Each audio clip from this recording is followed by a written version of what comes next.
somebody's friend, being available, taking that extra time to listen, be there for them, try to understand them, that will sell more homes than saying, well, this fits your criteria.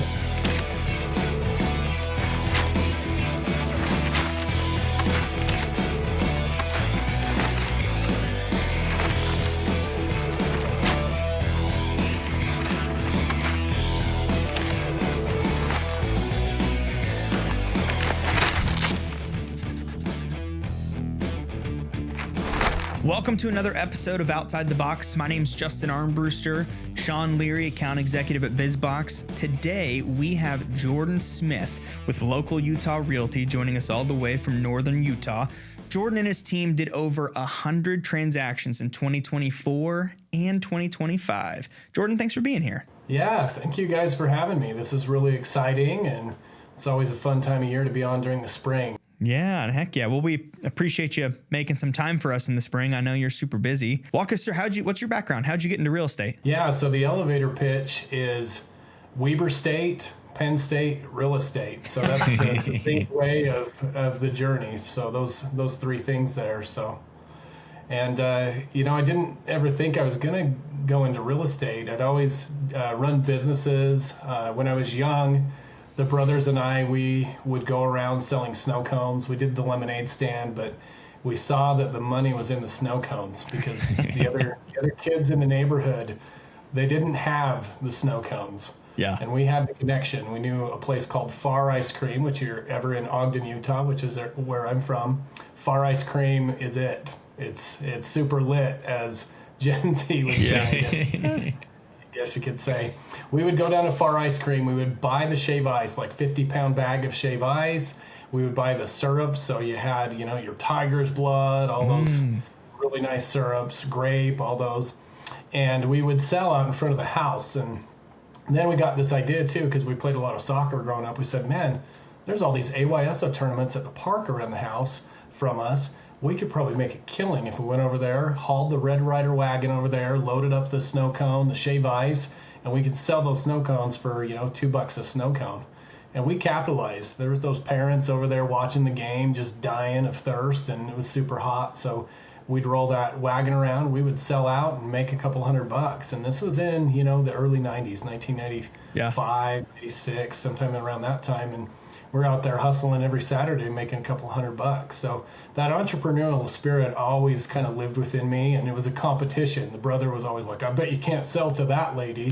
And I'm like, watch. And you'd get rejected a lot, but learning these lessons at such a young age of how entrepreneurship worked, realizing that it wasn't all just profit. Like the first of the day, we'd be like, okay, we made our $22. Now we paid off our ice and our syrup, and then we'd look at that bottle of syrup. We're like, wow, we got half a bottle left. Now we can make this happen, and everything else is just gravy. It's all profit for us. Yeah. So we would do that, and we made a ton of money doing that. And so I did that with snow cones, and then it transitioned into doing that for lawn care. And so this entrepreneurial spirit and this business-minded upbringing, I guess you could say. And then we'll get to this part about sprinkling in the competition. If you can't already sense it, it's there. The brothers and I grew up with 4 other brothers, so it was always, driveway basketball. We're during March Madness here, so we'll hit on that. And if it didn't end, with somebody having their teeth knocked out, or somebody getting a bloody lip, or going inside crying because he tried to go for a slam dunk on the 8-foot hoop and ended up laid out on the concrete. Yeah. It just wasn't happening. So that's the upbringing. Yeah. Whether it was doing that or playing, we did neighborhood Olympics. So we had like 15 kids in the neighborhood growing up, and it was still the age where you stayed outside after you got home from school, and you didn't come home until somebody yelled at you to come home for dinner. And you always wondered, like, when was the last time that you went outside for the last time with that group? Yeah. That was us. It was we made medals, Olympic medals. We took Kier jar lids, and we went down to like Michael's or Joann's, one of those places, and we made ribbons around these medals, and we would spray paint them, gold, silver, bronze, and we held Olympics. And it was just wild time. It's also the first time that I can say that I beat my older brother in anything, which you got older brother brothers, everybody remembers the first time that they beat their older sibling. It sticks in you. For me, it was racing around the block. It was biking Olympics. And so you had to go as fast as you could all the way around the block. And then the first person across the finish line was the one that won. And he'll tell you, if you ask him, he'll say, oh, I was in the lead, but I'm pretty sure I was in the lead. And I only looked back to see him cruising down the gutter, the street gutter, and somebody was watering the sprinklers that day, and he caught a little bit of water, and he slipped, and he cut open his chin. Well, I looked back, because I was first place, so I looked back to see him slip, and then, I was like, yep, gold medal for me. Then went back to check on him, make sure he was okay. So that's a little bit about my upbringing, how I am the person I am, and then maybe that'll give you kind of an idea of how I went from, Weber State, Penn State, real estate. Is I got back to what I'd always been passionate about, what life had told me that I was meant to do, which is to help people realize something much bigger than themselves, which is homeownership. Super cool. Yeah, I was kind of thinking about that Penn State action, to where you went to Penn State School of Medicine, if I did my research right, onto that. And so where was that transition from, like, I guess med school's not where I'm passionate at, to flip to real estate? Did you dabble in a medical career at all, or when did that switch happen? No, I served a church service mission, so Church of Jesus Christ of Latter-day Saints. I served in Brazil on a church service mission.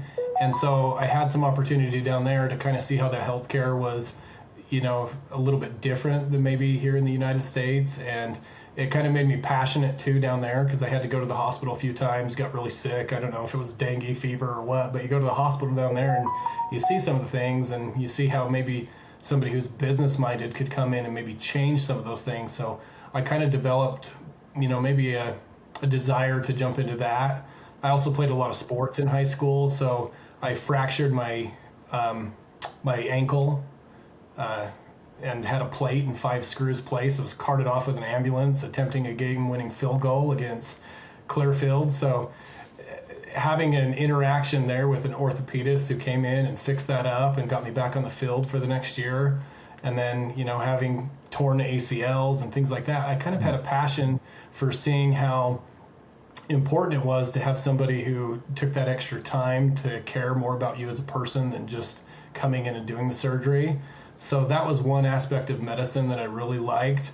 But I also came to see that the medical system was shifting, where there wasn't the opportunity to really run your own practice. Most of the big players were buying up the small practice. And so while I was in Penn State doing medical school, it was apparent that shift was definitely happening, and there wouldn't maybe be an opportunity. And I realized I wasn't as passionate about medicine as maybe I thought. And it seemed like there could be a much better opportunity in being in business for myself, which is what real estate is. Talk to us a little bit about your career so far. I think you told me off air that you've been in the business for 8 years now. What does that look like? Is it just you? Are you a solo agent? Do you have a team? Or what does your operation look like right now? Yeah, so when I first got going, it was just me. I was doing it part-time, so I worked for a online crowdfunding company called Funded Today. We raised about $500 million doing online sales. So sales calls with people all over the world.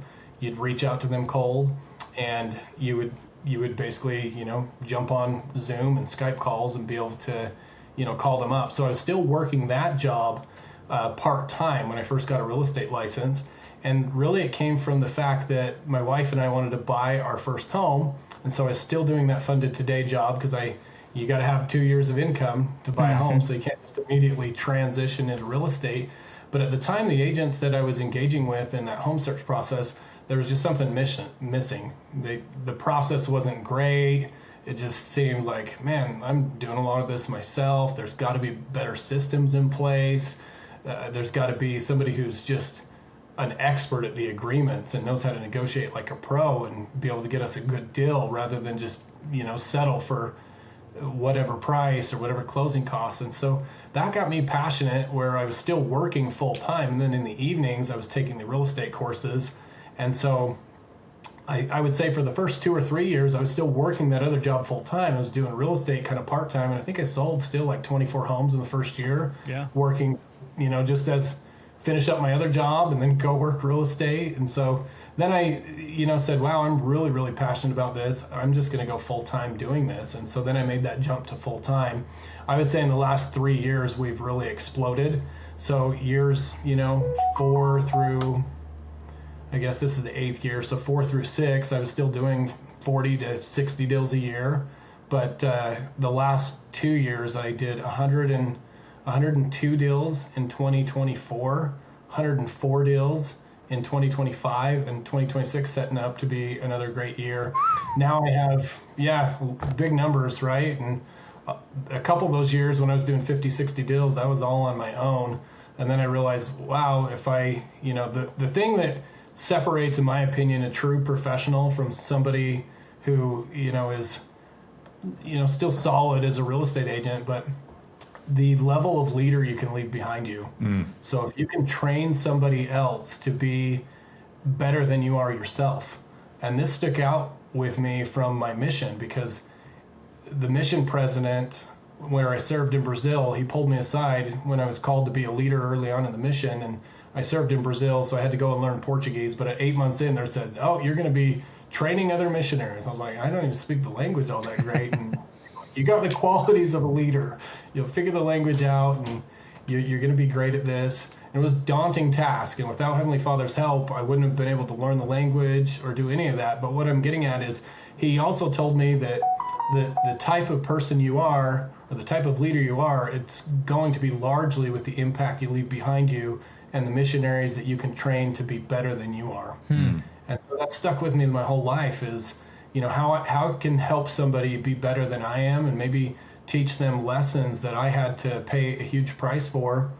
And I've been able to do that with my team, where I can convey some of the mistakes I've made as an agent and pass along that wisdom early on in their real estate careers to really accelerate them so they don't have this steep of learning curve. And so that's really my hope now with my team, is the agents that come and they work on my team, that they learn something from me that just helps them get even further ahead and be better for their clients. Love it. So how big is your team? How many agents you got with at Local Utah? Yeah, I think we have about 10 now on the team. I'd have to check. We just hired a few more. So now also we have a team running within a team. So a couple of the agents I've trained, they're now hiring agents under them to kind of maximize their impact as well. Because you know this too, Justin, when you get out there and you're working a whole bunch of buyers, sometimes you just don't have capacity when somebody else comes on and says, "Hey, I need you to help me, and when can we go look at homes, or when can you list my home?" Yeah. And having an extension of yourself is just so vital. Yep. That's one of the biggest complaints that buyers often have is, my agent's not available. And I totally get that. We work very long hours, and sometimes it feels like there's no downtime when you get a call at 9, 10 o'clock, and one of your sellers is like, "Hey, we got a problem. My toilet's leaking and it flooded my basement." And you're the one they trust, and you're the one they call. And so when you have somebody else who you can sometimes pass things off to be an extension of you, and that level of service doesn't drop, then things tend to flow really well, and you can do more business, and you can do more business in a quality manner too. Yeah, absolutely. I love it. I was thinking about, you said something when you were just speaking about kind of negotiating like a pro. And I was just thinking how do you negotiate like an amateur, and what's that difference in between, pro and amateur, and what mistakes do you see non-pros doing in this industry that really set you apart? There's just a nuanced way of doing things. And it's funny you bring that up. We had this happen probably about 2 months ago with a seller. And so they came to me and they said, "Hey, we're ready to list the house," and we got it on the market and stuff, and we had it well presented. So amateurs don't take the time to do the work in advance and to educate their sellers, because there's really 3 ways to list. You can list below the market and create kind of urgency to bid the house up. You can list above the market and you can chase the rates, and you can chase the buyers down. And that's how an amateur does it. They chase the buyers down and finally settle on a price, and it's usually not the best experience. Or you can, do it perfect, where you price it just right, you have the right staging, you make sure the things are taken care of in advance that can be flagged on inspections, on appraisals. So if you have missing smoke detectors, you have peeling paint, You have seismic straps missing from the water heater. A pro doesn't have to chase those things. They get ahead of those things. And I will just tell sellers straight up that if you're not willing to do this the way it's supposed to be done, maybe we're not a good fit, and I can give you a number of somebody else who's willing to list this home. And thankfully, I'm in a position with my business that I can afford to do things that way. Yep. And it's better for everybody because I'm not having to, constantly say to the seller, oh, why is my house not selling? We can go into it with confidence and, get more homes sold because we've had those tough conversations up front. So I'd say the amateurs just get really excited and they're just like, oh, let's just sign the agreement and everything else will just sort itself out. I'm very much a systems and a preparer, if you will. I like to have things neatly laid out. So to kind of explain more about the situation, here's a nuanced way to negotiate. When the seller, who happens to be my neighbor 3 doors down, came to me and said, hey, I'm ready to sell the house. We found the house that we want to buy. We went out, got that house under contract, and the builder said, no, we cannot have, earnest money be refundable. It's non-refundable, and, these are the dates. Any other agent desperate to do business would have just said, oh, okay, Mr. Builder, that's fine. That's how it goes.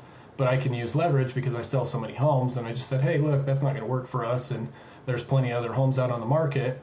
If you're not willing to work with us on this, like I can take all the buyers I work with and we can look towards other builders who are going to be more flexible on this. They like you guys. They want to work with you, but that's just not going to work.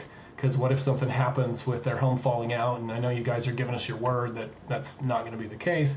But sometimes you have to be firm. When you're too willing to say yes and just get a deal done at all costs, it really can impact your sellers. So by taking a step back sometimes on a deal and saying, hey, look, we need to put a pause on this, time definitely can create better outcomes for both parties. Because by stepping away and saying, hey, we need to pause on this for a few days, they came back and they said, you know what, we talked to our supervisor, our superintendent here, they're willing to work with you guys on that. And so we put that piece together where they didn't feel super locked in where they're going to lose $5-10 of their earnest money, so they could breathe a little bit easier and make a better decision. Then fast forward to when we listed their home, the seller told me, in confidence, because you have loyalty and confidentiality to your client, they said, we really don't want this $3,000 sofa we have downstairs that we just bought. It's going to be really hard to get that out of the basement.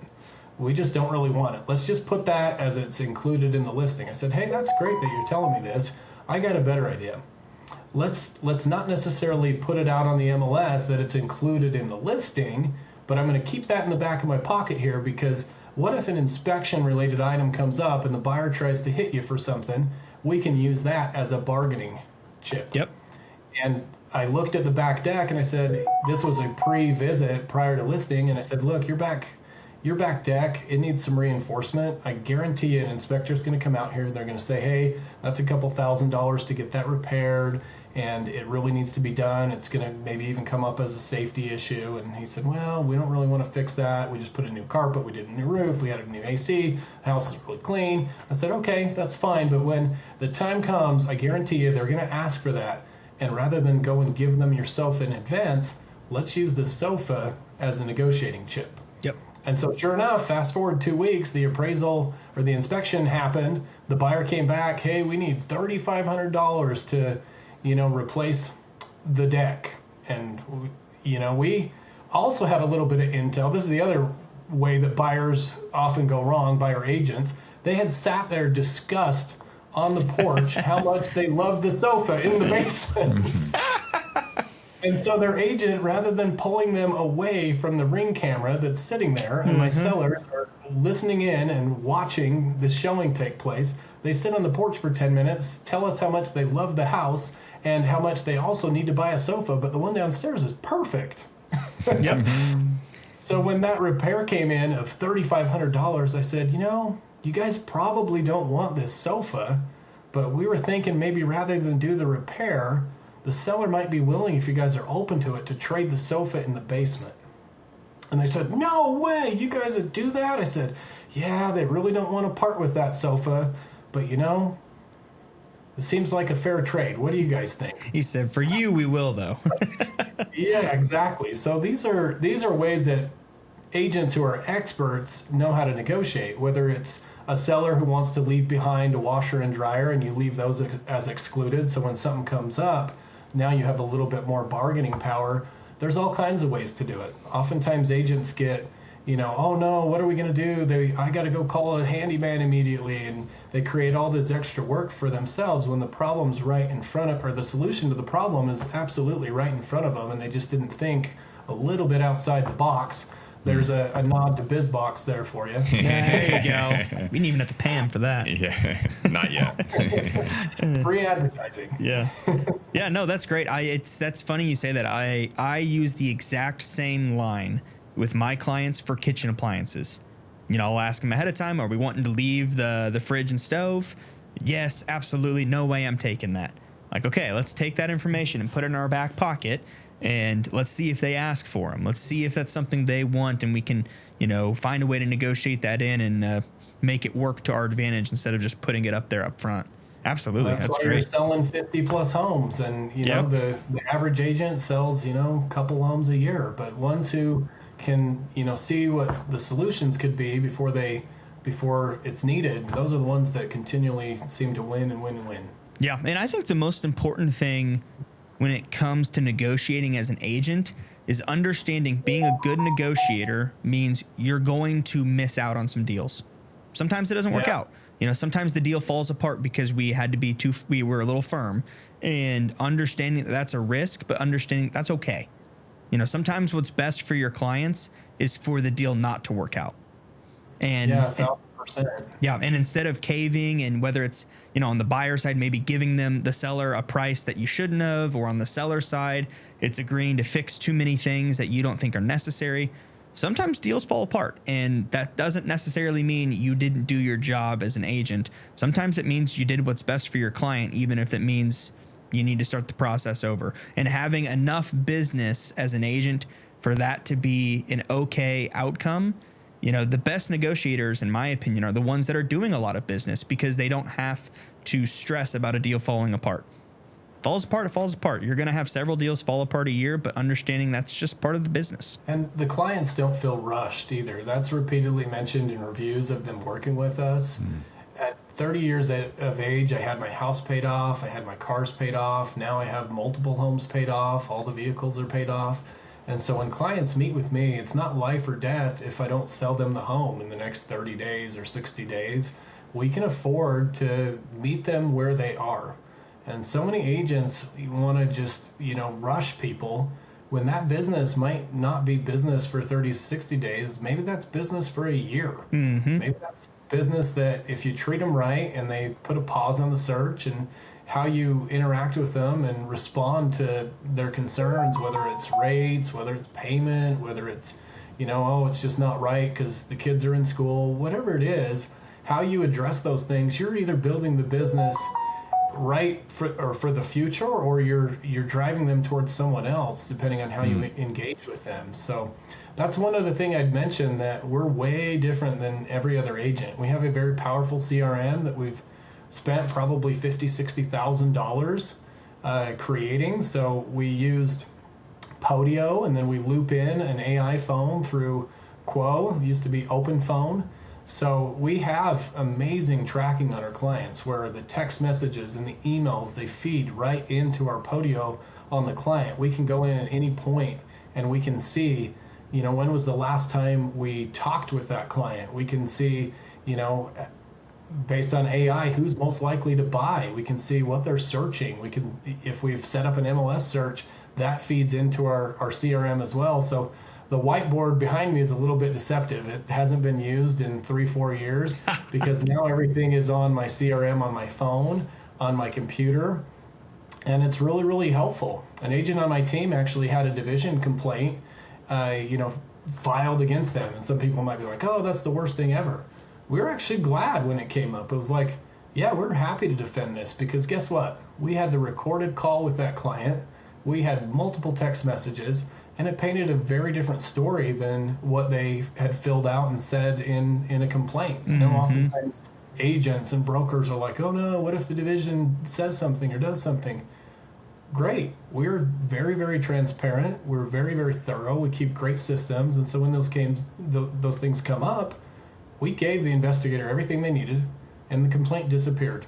They wrote back a couple days ago and they said, hey, we reviewed everything. You guys are absolutely in the right. The complaint's dissolved and it's done. And so I think, whenever you're a high producing agent, you're not going to be perfect. There's going to be friction out there. People aren't going to like you just because you're doing a ton of business. They might accuse you of doing certain things. But I really do think having the right systems, having the right communication, and having the right team in place, it does make all the difference. And some agents, they just try and go out and they're going to go spend a ton of money on leads because that's what they've heard works. That wasn't the case for me. When we started spending some money on leads initially, we made sure we have the systems in place and the infrastructure that could handle it. We had, a dedicated TC. I had a virtual assistant. I had a photography team that was just for me. I had a team that would come in and do handyman repairs. And once you have that system in place, then you can scale. So many people are just trying to scale, and they get in a situation where then they are, pressuring clients to get a close because they got to get to the next appointment or they got to do something else, and the client experience suffers, and they feel that, and it's very real. So it is this balance in business of working the people who are in front of you, nurturing those who aren't, having good systems and teams in place to basically minimize some of your involvement in the paperwork. So I think that's one thing that's really separated us. Yeah. Do you feel like there's some other, you mentioned AI, there's some areas of AI that you feel like have helped kind of streamline processes and systems that other than that CRM kind of thing that you had mentioned right there? Are there some other tools with AI that you feel like have helped kind of scale you a little bit over these past 2 years? Yeah, this is a shout out to the web developer on our team who's come up with a tool called Calibi. He has basically been using AI to create a system to search across his database and tell him which leads are the hottest based on their search. And so at any given point, he can use AI to scan all of the data points in our CRM. So he can see how many houses they've shown, he can see how many times they've been on Zillow, how many times they've been on Utah Real Estate looking at homes, and it'll just present to him and say, hey, here's this person's, ranked a 5, this person's a 3. And so I think it's tremendous. I think the real estate profession is very much going to be a game of, hey, these people integrated AI or these people left the profession. And I think we're 3 to 5 years out from truly seeing that happen. I think that we're closer than people think of being able to jump online and you're going to have an AI agent talking to you. You're going to say, hey, I want a home that's 3 to 5 bedrooms, 2 baths, in this price range, in this area. And the AI agent's going to go and scan all across the internet, and it's going to say, hey, here's these homes that meet your criteria. And then, you'd schedule your tour or whatever at that point. But I do think that agents need to be more honed in on this because the space is changing. AI is changing everything, and within a year, it's going to be very, very, apparent who has put in some of the work on doing this. And I don't have a background in it at all. I'm trying to align myself with people who understand AI and who understand those things. I think there will always be a place for those who can treat people with emotion, because that's one thing that AI it can't read, it can't do. I got an AI call the other day and they could not sense in my voice that I was kind of irritated to be interrupted. And a human can still do that, and you can still spot those differences from an emotional standpoint. And I think that's where agents really need to focus, is on their emotional intelligence. You don't have to be the smartest person ever to win at this game. I'm definitely not. I'm pretty average, I would say. But where I do a little bit better, I think, is just understanding the emotions of people and the interactions and how to build friendship and how to establish trust really quick with clients. And I think that's something that agents really got to take serious, and I certainly take serious. I try and read a book a week, and a lot of it is on personal development and relationship development, on how to win friends and influence people. Things like that are going to be the ingredients to stay winning in a profession that honestly, it hasn't adapted much over the last 100 years. AI is going to force it to adapt a ton. Yeah.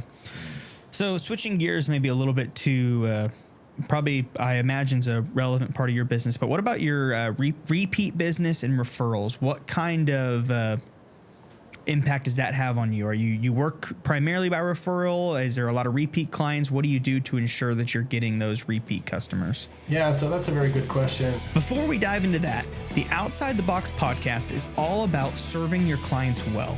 And great realtors know the move is when that service matters most. At BizBox, we believe the same. BizBox is how realtors support their clients through the move, delivered directly to your client when they need it most. Printed on 2 sides, packed with everything they need to pack and organize, and delivered straight to their door, your client is taken care of and your brand stays present long after the move. With packages starting at just 5 boxes and free design setup, there's a solution for every budget. Visit bizboxinc.com, click free setup, and own the move in minutes. And now, back to the show. Thanks for asking that. And the way that we approach this is in some ways unique, in other ways, just similar to what maybe other teams and agents do. So we do 4 client events a year. Those client events happen at the same places. We love local, we support local. So we always do an event at the local bowling alley where we invite everybody out for pizza, bowling, prizes. People love that. We have a team of digital assistants who actually call our entire database. So that's been happening these last few days because we have a client event on Monday coming up. Oh, fun. And so that actually leads to repeat business. So my AI system will also send out texts and invites, and then we include little calendar invites so people can add it to their calendar. So we utilize what's called AdCal. And so it sends out a thing, and if people click on it, whether you're Android, iOS, you just click on it, it adds it to your calendar. So they get a reminder, because a lot of people will be like, yeah, we were totally going to come, then we forgot. So we added that as a feature when we send out the text. But this also leads to business, because when the team calls, the team that we use, they're not native English speakers often, and that's okay. We don't have often the time to call 3,000, 4,000 people in a matter of a week. So we utilize digital assistants who do that. But today, after my digital assistants were calling, one of the clients reached out and they're like, hey, we got a call from somebody who had a weird accent. We just want to make sure this is you. And I said it is. We can't be in every place at once. And we had a good joke about it. And I said, we just want, more important than, somebody's inability to speak in the perfect dialect is that you guys are always welcome to come to our events. Until you divorce us and say you want nothing to do with us, you are always welcome, and we're always going to call. We're always going to invite you, and I would love to see you guys there. And I want to personally give you a big hug when you do come. So that means a ton if you guys could be there. And then it led to a conversation of, hey, we've been in this home, 3-4 years. We always have such fond memories of you. You send your quarterly gifts. We're always so excited to get those. We're like, oh my heavens, there's another quarterly gift from Jordan in the mailbox. And this go around, we sent these heat-resistant gloves because summer's coming up, and everybody goes out and wants to grill, and nobody wants to go spend $30-40 on a really nice pair of heat-resistant gloves so you don't burn yourself when you're trying to do Dutch oven or barbecue or whatever. So that gift, that invite to the event, led to, hey, we're looking at downsizing our house, and also we have some adult children who are finding it a little bit challenging to get into the market. So we're thinking maybe we sell our house, we downsize into something, we also will help them with a down payment on a home. Yeah. So this interaction with the clients, even though it was a virtual assistant calling them, led them to call my phone personally, led us to reminisce, led us to talk about the client gifting cycle. We have every one of our clients on where we gift them every quarter something very special and unique. And the very best book to read on that's Giftology, because that's how we select our gifts. We don't go and send them, a branded hat from local Utah Realty. Nothing against people who want to brand everything and do everything. But it's also why BizBox here that we're doing this podcast on is so unique, because they allow us to do something that's unique for the client that's also branded towards us. It's a tremendous gift that keeps on giving.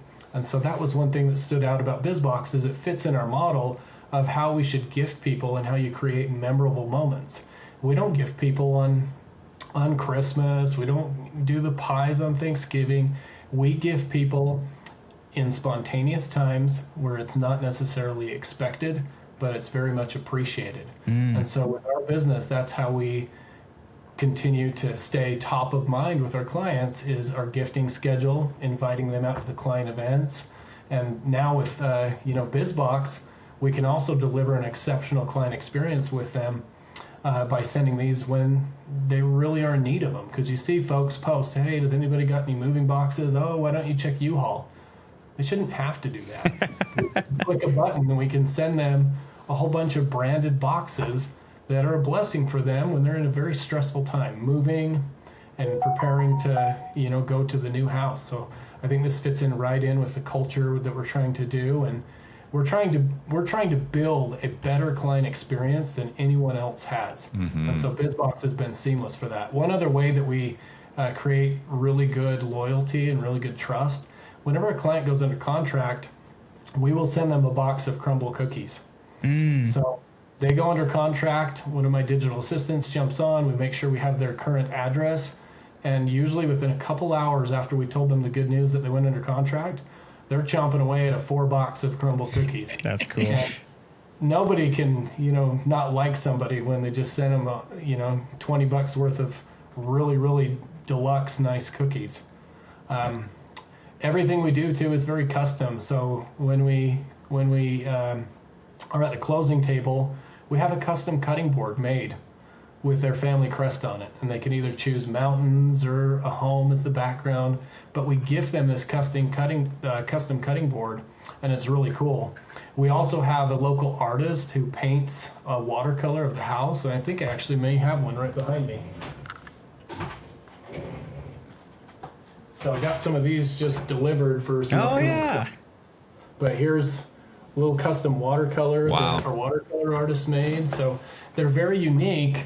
And these are gifts that most likely somebody's not going to go do themselves. Somebody's probably not going to go commission a watercolor for a couple $100 just because it's kind of seen as, one of those expenses where, hey, it'd be nice to have, but I don't know if I'm going to go spend a couple $100 on a watercolor or a cutting board. But these are gifts that we give the clients that every time they can look at them, then they remember, man, that's who helped me do this. And so it's a gift that continues to give because people put that in their house and they're like, wow, that's really cool. Some people who have helped now 4 or 5 times, their living room has 4 or 5 watercolors, and they can see, hey, this is where we first bought, this is where he stepped in and helped us again, then we decided to downsize. So I think that's really cool. That's super cool. Okay, I want to go back to the cookies. Because Of course you would. Yeah, absolutely. Absolutely. So I love crumble. But that's super cool. Walk me through as a realtor, walk me through the logistics. How is it within a couple hours you have crumble at their door? What's your digital assistant doing? Are you door dashing it, or what does that look like? We started with DoorDash. Now we just order direct through Crumble. There's Crumble locations all across Utah here. So it doesn't necessarily even have to be cookies. I mean, it could be whatever somebody decides. But for us, their online process was really easy. And maybe the selfish part is I really like crumbles, and so I'm building up Crumble points. Yeah. And so if we send 15, 20 boxes of crumbles every month to the deals we're closing, I get a free box. Yeah. So a little bit selfish, but the clients seem to really like it, and they respond well to it. It's just not something that most agents are doing. Yeah. The problem is with agents is they've always been told through various courses, oh, do pop buys, do this, do that. It's hard. You have a family. You have clients you're showing homes. You have to go and make the trip to go down to Target and get a candle or do this or do that. We have, really good services that they do it for us. Does it cost a little bit more? Sure. One of the things I always look to do is try to buy back some of my time. So if something comes with a little bit of a cost, I'll say, well, here's what I view my time at, and is that above or below that cost? And if, unless it's something I really want to do, as long as it's below that cost, I'll say, okay, let's go ahead and let's have somebody else do it. But they do it in a way that it's still branded towards me. We can write the message, and the digital assistant does. And she, I tell her what to write. It's like, hey, congrats on going under contract. We're so excited for you guys. We can't wait for you guys to have your new baby in the home. And then signed off Jordan, local Utah Realty. So even though, somebody else is helping do these things, the credit's still coming back to the agent, either myself or whoever on the team. And it's the same with our gifting cycle. The agents on our team are like, yeah, this is awesome. I got a text from so-and-so that they got these new heat gloves, and that's really great. We've even set our team members up on this too, so they're not surprised when they get a text. They're like, hey, I got those heat-resistant gloves. That's so awesome. We send them to the agents on our team as well, number one, so they know that they're appreciated by us, and we love having them here. But number two, so when the clients message them, they're not surprised about the gift that was given, and they can acknowledge that and say, yeah, they are awesome. I've been using some as well. I thought you would love them. My thoughts are with like when you're bringing on an agent onto your team, do you kind of have to sell them a little bit on, hey, you've got to spend money to make money into this, or these are the systems that I have going on already set up that are successful?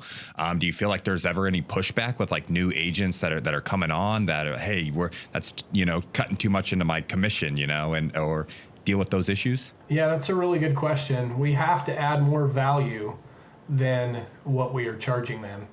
And so to do all these things, it takes a tremendous system and takes a tremendous value to do these things. Most agents are, struggling to do consistently 2 deals a month. So when we can share with them leads and we can share a value proposition of, hey, you're going to go from doing 10 deals a year to doing 30, 40 deals a year, they can usually see that big picture. We're very selective, though, in who we have come onto our team.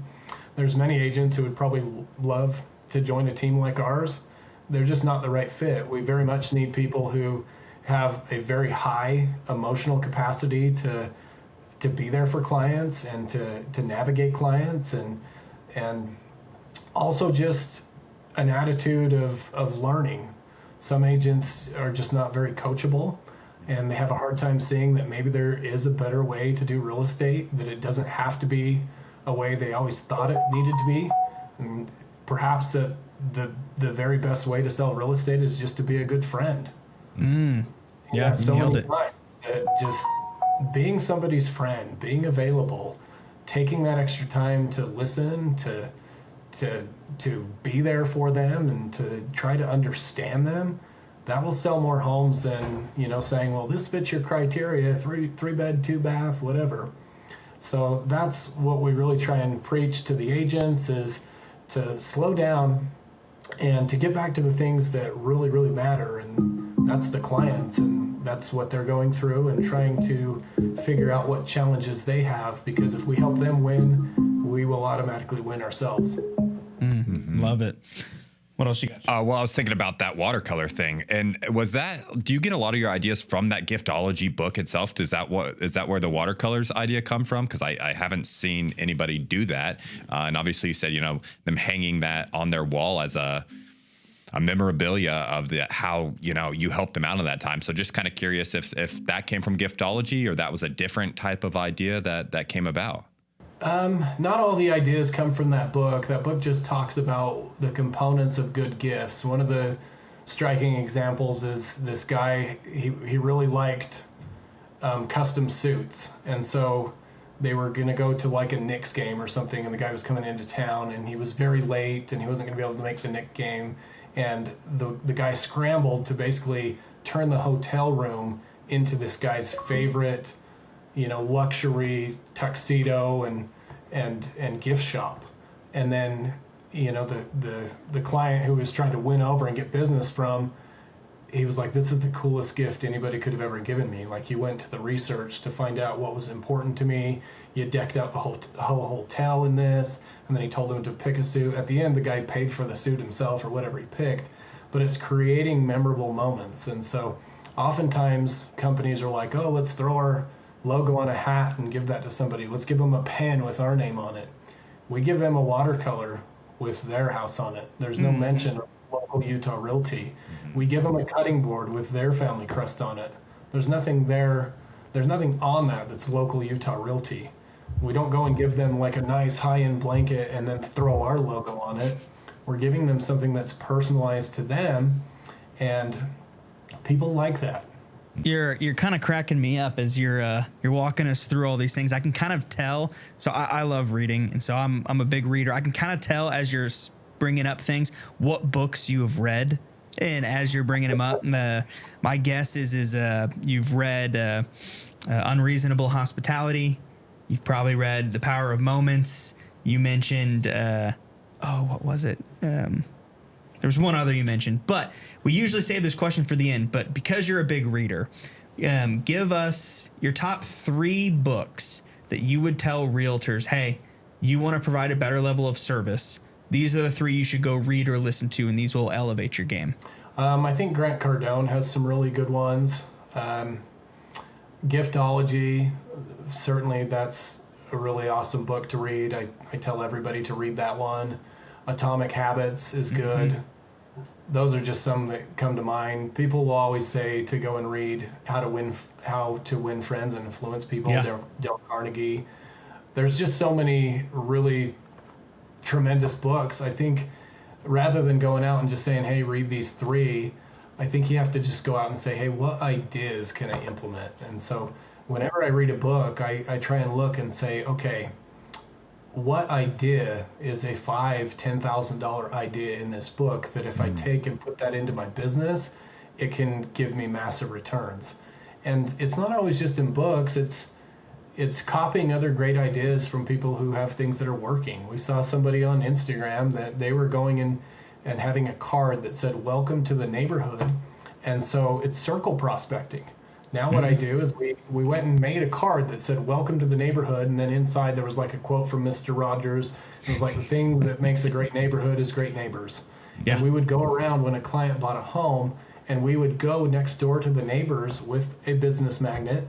And we would say, hey, we helped so-and-so buy this home right here, Britton and Brady, or whatever their names are. We helped them buy this home.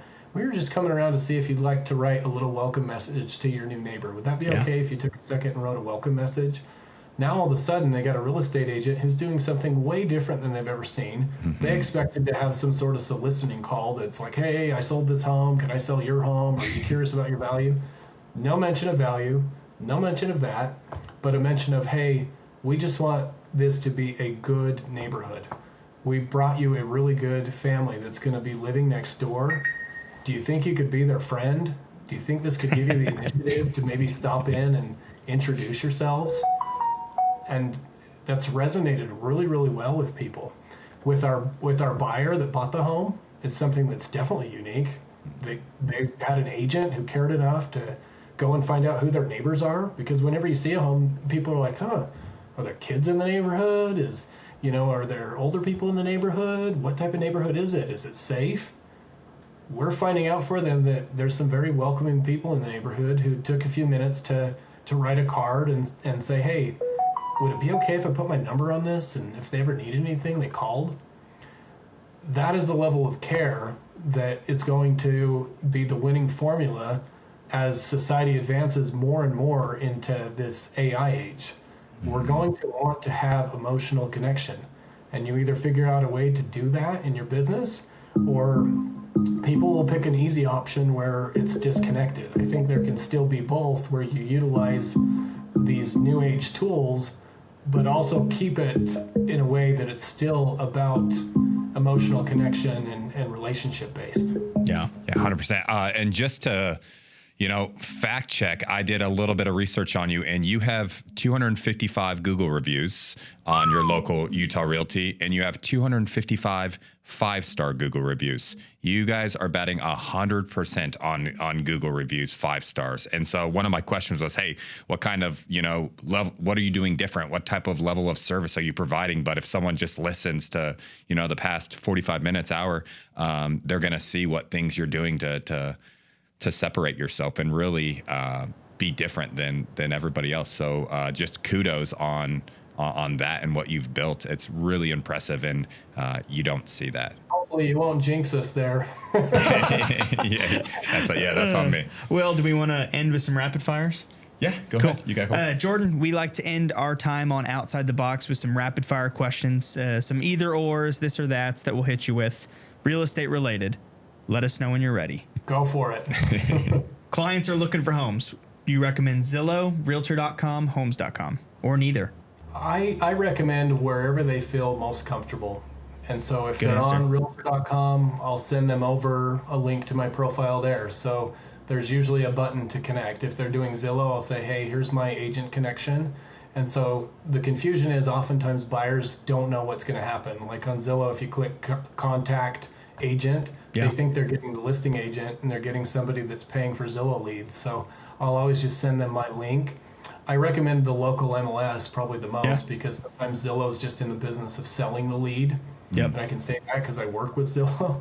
But sometimes they're in the business of just selling the lead. And so I say, hey, check on the MLS because if it's already under contract, the local MLS is going to say that. Whereas Zillow, if it's active under contract, meaning it's with a contingency, they're still just trying to sell the lead.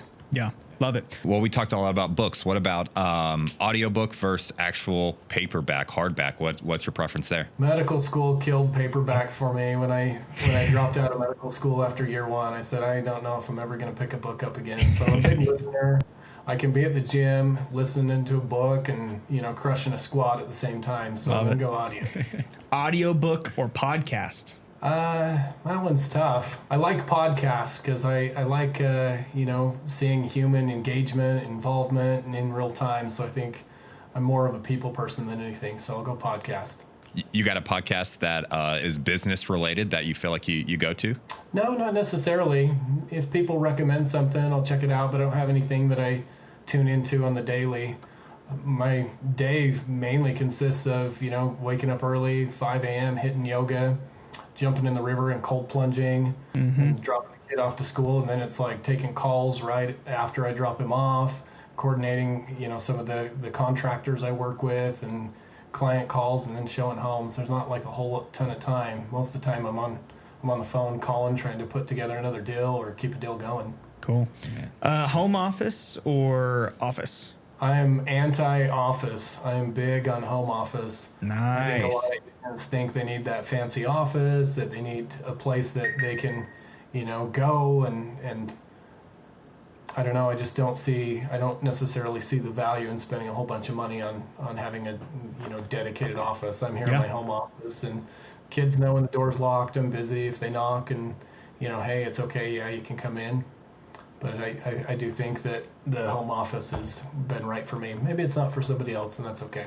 Hey, so we really appreciate you coming on, man. How can listeners connect with what you got going on at local Utah Realty? Yeah, if a realtor wanted to refer a client over to an area, what area do you serve to? Yeah, so I'm in northern Utah. We'll go as far as maybe South Jordan, which is just a little bit south of Salt Lake. We go as far north as Logan, Utah.